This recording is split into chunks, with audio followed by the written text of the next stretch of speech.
नमस्कार, जोहार, मैं संजय और आप देख रहे हैं न्यूज झारखंड। चलिए जानते हैं सुबह से लेकर शाम तक की तमाम बड़ी खबरों को। सोरेन सरकार ने जीता विश्वास मत, जो पिता नहीं कर पाए वो हेमंत ने कर दिखाया। झारखंड के इतिहास में पहली बार आज किसी सत्ताधारी दल ने सरकार के खिलाफ विश्वास मत पेश किया। हेमंत सरकार विधानसभा में विश्वास मत हासिल कर लिया है। सोमवार को विधानसभा का एक दिन का सत्र बुलाया गया था। इसमें सरकार को विश्वास मत हासिल करना था। प्रस्ताव पक्ष में 48 वोट पड़े। इस दौरान विपक्ष ने वॉकआउट किया। सीएम ने कहा है कि सरकार को अस्थिर करने की कोशिश हो रही है। बीजेपी सिर्फ सत्ता की भूखी है। सीएम हेमंत सोरेन की विधायकी पर लटकी तलवार के बीच इसकी पूरी तैयारी पहले से कर ली गई थी। माना जा रहा है कि संकट में घिरी सोरेन सरकार का सदन में यह मास्टर स्ट्रोक था। सोरेन के खनन लीज मामले में चुनाव आयोग की चिट्ठी मिलने के 11 दिन बाद भी राज्यपाल का कोई आदेश नहीं आया, लेकिन राज्य की राजनीति में उथल पुथल मच गई। हेमंत सोरेन ने अपने 32 विधायकों को एकजुट करने के लिए 30 अगस्त को रायपुर भेजा था। ये सभी विधायक रविवार की रात रांची पहुंचे। सभी को स्टेट गेस्ट हाउस में रखा गया था। ये स्टेट गेस्ट हाउस से सीधे 11 बजे विधानसभा पहुंचे। यहां उन्होंने विधानसभा की कार्रवाई में हिस्सा लिया। आदिवासी युवती के साथ दुष्कर्म और हत्या मामले को लेकर आज दुमका बंद। कई संगठनों ने दिया समर्थन। आदिवासी युवती के साथ दुष्कर्म और फिर उसकी हत्या किए जाने के विरोध को लेकर आज दुमका बंद किया गया है। शहर पूरी तरह से बंद है। आज के इस बंद का विभिन्न संगठनों ने समर्थन किया है। पूरे शहर में परंपरागत हरवे हथियार के साथ आदिवासी युवा जुलूस निकालकर बंद का आह्वान किया है। बंद को लेकर भाजपा, अनुसूचित जनजाति मोर्चा और आजसू पार्टी ने समर्थन दिया है। परिजनों के अनुसार किशोरी मजदूरी करने दुमका गई थी। वह कभी कभी मौसी के घर जामा थाना क्षेत्र में रह जाया करती थी। इसी क्रम में आरोपी युवक राजमिस्त्री अरमान अंसारी से उसकी दोस्ती हो गई। परिजनों का आरोप है कि श्री अमड़ा निवासी अरमान ने शादी का प्रलोभन देकर पहले उसका यौन शोषण किया। इस क्रम में 4 माह की गर्भवती हो जाने पर किशोरी शादी का दबाव बनाने लगी। इस कारण अरमान ने रास्ते से हटाने के लिए पहले किशोरी की हत्या कर दी और फिर 100 को फंदे से लटकाकर आत्महत्या का रूप दिया। लालू को सजा सुनाने वाले जज ने की दूसरी शादी। 59 साल के जज को 9 साल छोटी वकील से हुआ प्यार, बंधन में बंधे। आरजेडी सुप्रीमो को चारा घोटाले में सजा सुनाने और कटघरे में लालू के साथ संवाद के बाद चर्चा में आए जज शिवपाल सिंह एक बार फिर से सुर्खियों में हैं। 59 साल के शिवपाल सिंह ने 50 साल की अपनी प्रेमिका नूतन तिवारी के साथ दूसरी शादी की। दोनों की शादी 2 सितंबर को दुमका जिले के बासुकीनाथ मंदिर में हुई। 2006 में जज शिवपाल सिंह की पत्नी का निधन हो गया था। वकील नूतन तिवारी के पति का भी निधन कुछ साल पहले हो गया था।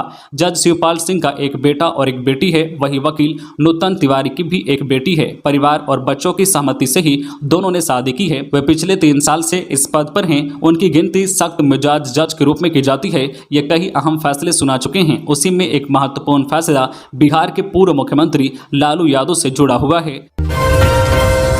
महिलाओं के साथ बंद हो अत्याचार। मंच झारखंडी सूचना अधिकार मंच के केंद्रीय अध्यक्ष विजय शंकर नायक ने कहा है कि आदिवासी महिलाओं से किए जा रहे दुष्कर्म, हत्या, अत्याचार की घटनाओं को बर्दाश्त नहीं किया जाएगा। उन्होंने कहा कि हेमंत सरकार इस ओर ध्यान दे, अन्यथा झारखंड की आदिवासी मूलवासी समाज आंदोलन को बाध्य होगा। नायक ने कहा कि यह दुख व आक्रोश का विषय है कि आदिवासी मुख्यमंत्री के राज्य में ही आदिवासी महिलाओं पर अत्याचार होना शर्म और आक्रोश की बात है। नायक ने कहा कि दुमका महिलाओं के साथ अत्याचार, उत्पीड़न, जघन्य हत्या, बलात्कार का हब बनता जा रहा है, जो चिंता की बात है। पहले जलाकर हत्या करने की घटना और अभी 2 दिन पूर्व ही आदिवासी लड़की के साथ बलात्कार कर पेड़ पर लटका देने की घटना घटी। इसे बर्दाश्त नहीं किया जाएगा। खबरों में आगे बढ़ने से पहले आपसे रिक्वेस्ट है कि अगर आप चैनल को सब्सक्राइब नहीं किए हैं तो प्लीज चैनल को सब्सक्राइब करके बेल आइकन प्रेस कर दे, जिससे आपको झारखंड की हर छोटी बड़ी खबर का अपडेट आप तक पहुंचता रहे। चलिए बढ़ते हैं खबरों की ओर।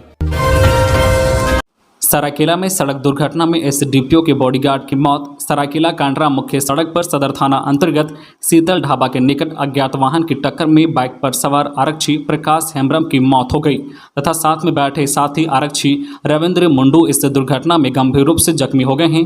इनका इलाज टीएमएच जमशेदपुर में चल रहा है। मृतक 27 वर्षीय प्रकाश हेम्ब्रम एसडीपीओ सरायकेला के अंगरक्षक थे। मृतक आरक्षी प्रकाश हेम्ब्रम के परिजनों से मिली जानकारी के अनुसार वे पश्चिमी सिंहभूम जिला अंतर्गत हाटगमरिया की बिकुली गांव के मूल निवासी थे। वर्ष 2017 में उन्होंने ड्यूटी ज्वाइन की थी। मृतक की पत्नी सहित 2 बेटियां हैं, जिनमें एक की उम्र 12 वर्ष और दूसरी की 5 वर्ष है। गढ़वा में अखबार वाहन पर अज्ञात अपराधियों ने की फायरिंग, बाल बाल बचा चालक, जांच में जुटी पुलिस। गढ़वा से भवनाथपुर अखबार लेकर जा रहे सवारी गाड़ी पर सोमवार की सुबह करीब 5:15 बजे NH 75 पर गढ़वा थाना के लगमा गांव के निकट बाइक सवार 2 अपराधियों ने फायरिंग की घटना को अंजाम दिया। इस घटना में गाड़ी चालक तबरेज एवं उसके साथ बैठा सहयोगी बाल बाल बच गए। अपराधी फायरिंग के बाद मेराल की ओर भागने में सफल रहे। फायरिंग की घटना के पीछे के कारणों का अभी तक पता नहीं चल सका है। तबरेज ने इस मामले में अज्ञात के विरुद्ध गढ़वा थाने में प्राथमिकी के लिए आवेदन देकर कार्रवाई का अनुरोध किया है। दुमका हत्याकांड, मुस्लिम समाज बोला कौम की बदनामी हो रही, शाहरुख को फांसी दो। झारखंड की उपराजधानी दुमका में लगातार हो रहे जघन्य अपराध से मुस्लिम समाज आहत है। 12वीं की छात्रा के बाद एक और नाबालिग की हुई हत्या की घटना के बाद मुस्लिम समाज के गण्यमान्य लोगों ने एक प्रेस बयान जारी किया है। दोनों घटनाओं के आरोपियों को फांसी देने की मांग करते हुए दुमका के मुस्लिम समाज के लोगों ने कहा है कि आए दिन हमारी बहन बेटियों के साथ हो रहे दुष्कर्म और हत्या से दुमका ही नहीं पूरे देश नाराज और आक्रोशित है। इससे हमारे दुमका के साथ साथ पूरे समाज की भी बदनामी हो रही है। दुमका की एक बेटी को जलाकर मार देना, दुमका के ही बेटी को फांसी देकर लटका देना, यह एक जघन्य अपराध है। मुसलमान समाज के लोगों ने कहा है कि इस तरह की घटना कतई बर्दाश्त नहीं की जा सकती है। ऐसे अपराधियों को स्पेशल कोर्ट बिठाकर 7 दिनों के अंदर फांसी की सजा दी जाए ताकि पूरे देश और प्रदेश में यह संदेश जाए कि अपराधी की कोई जाति धर्म नहीं होती। दोषियों के खिलाफ इस तरह की कार्रवाई हो और उनको ऐसी सजा मिले कि वो अगला अपराध करने से पहले 100 बार सोचे। ये मांग पूरे दुमका के लोग और हमारे मुस्लिम समाज के लोग करते हैं। कोंगाड़ी हटाए गए, भूषण बाड़ा बनाए गए उप मुख्य सचेतक। कांग्रेस ने विधायक नमन विक्सल कोंगाड़ी को विधानसभा में उप मुख्य सचेतक के पद से हटा दिया है। उनकी जगह सिमडेगा विधायक भूषण बाड़ा को उप मुख्य सचेतक की जिम्मेवारी सौंपी गई है। कांग्रेस विधायक दल के नेता आलमगीर आलम ने विधानसभा को पत्र लिखा, कोंगाड़ी को उप मुख्य सचेतक के पद से हटाने व भूषण बाड़ा को उप मुख्य सचेतक बनाने का पत्र भेजा था। ज्ञात हो कि कैशकांड में इरफान अंसारी, राजेश कच्छप के साथ नमन विक्सल कोंगाड़ी का नाम शामिल है। इधर कांग्रेस विधायक दल के नेता आलमगीर आलम ने तीनों विधायकों की सदस्यता रद्द करने को लेकर स्पीकर के न्यायाधिकरण में याचिका दायर की है। दुमका पहुंची NCPCR की टीम, पीड़ित परिवार से नहीं हुई मुलाकात। झारखंड की उपराजधानी दुमका में हुए 2 विभत्स घटनाओं की जांच के लिए राष्ट्रीय बाल अधिकार संरक्षण आयोग की टीम पहुंची, लेकिन टीम की मुलाकात पीड़ित परिवार से नहीं हो पाई। इसे लेकर राष्ट्रीय बाल अधिकार संरक्षण आयोग के अध्यक्ष प्रियांक कानूनगो ने ट्वीट करते हुए कहा है कि पूर्व सूचना दिए जाने के बाद भी पीड़ित परिवार से मुलाकात नहीं हो पाई।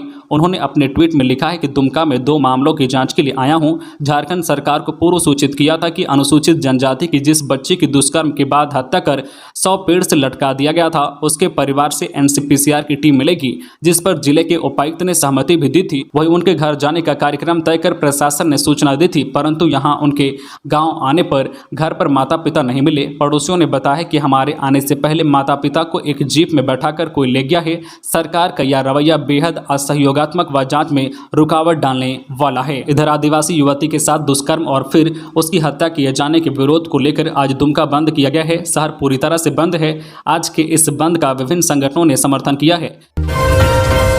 डायन बिसाही के आरोप में 3 महिलाओं की हत्या। रांची के सोनाहातू इलाके की घटना, 2 की बॉडी बरामद, 1 की तलाश अब भी जारी। रांची के सोनाहातू इलाके में डायन बिसाही के आरोप में 3 महिलाओं की हत्या कर दी गई है। घटना बुंडू अनुमंडल के सोनाहातू थाना क्षेत्र के रानाडी गांव की है, जहां बीती रात यह घटना घटी है। घटना की जानकारी स्थानीय लोगों के द्वारा जानकारी सोनाहातू थाने को दी गई। जानकारी मिलने के बाद बुंडू अनुमंडल के तमाड़ थाना की पुलिस घटनास्थल पर पहुंची। मृतकों की पहचान रायलू देवी और देवी के रूप में की गई है। वहीं तीसरी महिला आलूमानी देवी फिलहाल लापता है। पुलिस ने पास के जंगल से शव की तलाश की और देर रात तक 2 महिलाओं का शव बरामद कर लिया गया है। वहीं तीसरी शव की खोजबीन की जा रही है। फिलहाल हत्या किसने की है यह स्पष्ट नहीं हो पाया है। बुंडू DSP अजय कुमार ने कहा है कि पुलिस तीसरे शव की तलाश कर रही है और आसपास के लोगों से पूछताछ कर रही है। तीनों महिलाओं के परिवार वाले मजदूरी कर अपना घर चलाते थे। वहीं इस घटना के बाद गाँव वाले किसी को गाँव में प्रवेश नहीं करने दे रहे हैं। देर रात पुलिस के यहाँ पहुँचने के बाद गाँव के पुरुष फरार हो गए हैं। वाहनों की लंबी कतार, नाबालिग युवती की हत्या के विरोध में आक्रोशित लोगों ने किया सड़क जाम। दुमका में बीते दिनों दिग्घी ओपी क्षेत्र में एक नाबालिग की हत्या कर 100 को पेड़ से लटका दिया था। आज घटना के विरोध में दुमका में आक्रोशित लोगों ने सड़क जाम रखा है। श्री अमरा चौक पर बंद समर्थकों ने सभी वाहनों को रोका है। सड़कों पर भारी वाहनों की लंबी कतार लगी हुई है। आक्रोशित लोगों का कहना है कि नाबालिग की हत्या के आरोपी को कड़ी से कड़ी सजा मिलनी चाहिए और मृतक के परिजनों को मुआवजा मिलना चाहिए। गौरतलब है कि पिछले दिनों दिग्घी ओपी क्षेत्र में एक युवक ने नाबालिग युवती की हत्या कर 100 पेड़ से लटका दिया था। मामले में आरोपी अरमान अंसारी को पुलिस ने गिरफ्तार कर लिया था। रविवार की देर शाम पुलिस ने आरोपी को न्यायालय में प्रस्तुत कर जेल भेज दिया। जमशेदपुर के गोलमोरी नामदा बस्ती में एक महीने पहले जेल से छूटे युवक को 2 बदमाशों ने सिर में मारी गोली। गोलमोरी थाना क्षेत्र के नामदा बस्ती काली मंदिर से आगे मुख्य मार्ग पर केबल टाउन डीएस फ्लैट निवासी उदय चौधरी को गोली मार दी गई। घटना रविवार रात 10:30 बजे की है। घटना के बाद पुलिस पहुंची और स्कूटी जब्त कर थाना ले गई। घायल उदय को इलाज के लिए टीएमएच में भर्ती कराया गया है। सिर के पीछे सटाकर गोली मारी गई है। गोली जो है सिर में फंसी हुई है। उदय के आपराधिक रिकॉर्ड के बाद सट्टाबाजी में रुपए के लेन देन व ब्राउन शुगर के धंधा को लेकर फायरिंग के बिंदु पर पुलिस जांच कर रही है। एक माह पूर्व जेल से बाहर निकला था। वहीं दूसरी तरफ पुलिस टीम घटनास्थल पर जाकर आसपास में लगे सीसीटीवी फुटेज खंगाल रही है। पुलिस सूत्रों के मुताबिक 2 युवक ने उदय चौधरी को सिर के पीछे गोली मारी और मौके से फरार हो गए हैं। तो ये थी आज की झारखंड की टॉप बड़ी खबरें। इसी तरह झारखंड की हर छोटी बड़ी खबर देखने के लिए आप हमारे चैनल न्यूज झारखंड चैनल को सब्सक्राइब करके बेल आइकन प्रेस कर दीजिए, जिससे आपको झारखंड की हर छोटी बड़ी खबर का अपडेट आप तक पहुंचता रहे। तो आज के लिए बस इतना ही। हमें दीजिए इजाजत, फिर मिलते हैं नेक्स्ट न्यूज में।